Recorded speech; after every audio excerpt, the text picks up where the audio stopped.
นนี้เด็กๆกำลังชมอะไรคะลูกชมภาพผลงานอันนี้ของปออะไรเอ่ย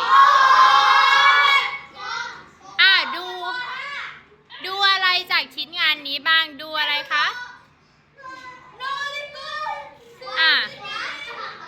เป็นการศึกษาโดยผ่านผลงานของพี่ๆใช่ไหมคะใ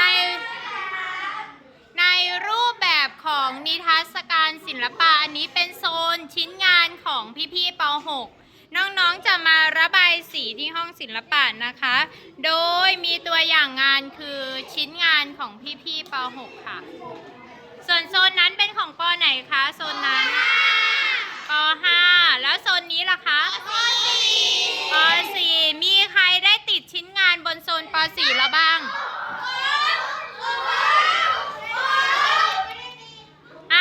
ใครยกมือโอ้โหหลายคนเลย